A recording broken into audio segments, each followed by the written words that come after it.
সকালে 3 কুল পাঠ করলে কি হয়? 3 কুল মানে হচ্ছে পবিত্র কোরআনুল কারীমের শেষ 3টি সূরা, সূরা ইখলাস, সূরা ফালাক, সূরা নাস। যেহেতু এই সূরার শুরুতে কুল শব্দটি আছে, কুল হুয়াল্লাহু আহাদ, কুল আউযু বিরাব্বিল ফালাক, কুল আউযু বিরাব্বিন নাস, পবিত্র কোরআনুল কারীমের শেষ 3টি সূরা। এই সূরাগুলো যদিও ছোট্ট, তবে এই সূরার ফজিলত এতটা বেশি, নবীজি সাল্লাল্লাহু আলাইহি সাল্লাম 5 ওয়াক্ত নামাজের পরে এই সূরার আমল করতেন।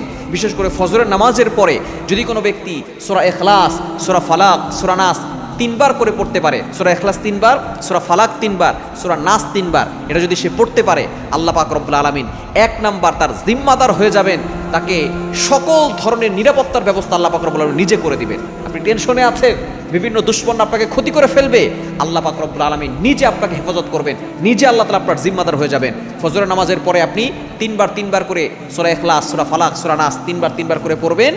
মাগরিব পর্যন্ত আল্লাহ পাক রব্বুল আলামিন আপনার জিম্মাদার হয়ে যাবেন। আবার মাগরিবের পরে পড়বেন, ফজর পর্যন্ত আল্লাহ তাআলা আপনার জিম্মাদার হয়ে যাবেন এবং সকল বিপদ আপদ থেকে আল্লাহ আপনাকে হেফাজত করবেন। আল্লাহ তাআলা ফেরেশতা নিযুক্ত করে দিবেন যাতে করে আপনাকে কেউ ক্ষতি করতে না পারে। বর্তমানে ব্ল্যাক ম্যাজিক, কুফরি কালাম, জাদুটোনা ঘরে ঘরে ছড়িয়ে পড়েছে। অনেকে মানুষ শয়তান আমাদেরকে ক্ষতি করতে চায়, জিন, দুষ্ট মানুষ যারা আমাদেরকে ক্ষতি করতে চায়। আপনি 5 ওয়াক্ত নামাজের পরে 1 বার করে পড়বেন, আর ফজরের সময় সকালবেলা 3 বার করে পড়বেন সূরা ইখলাস, সূরা ফালাক, সূরা নাস, কুল হুয়াল্লাহু আহাদ, কুল আউযু বিরাব্বিল ফালাক, কুল আউযু বিরাব্বিন নাস। এই 3 কুল যদি 3 বার করে পড়তে পারেন, আল্লাহ পাক রব্বুল আলামিন সকল বিপদের থেকে আপনাকে হেফাজত করবে, আল্লাহ আপনার অভাব দূর করবে, আপনার কষ্ট দূর করবে।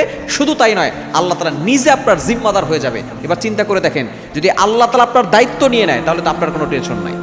যদি কেউ বলে যে সরকার আমার দায়িত্ব নিয়েছে, তার কোনো টেনশন আছে?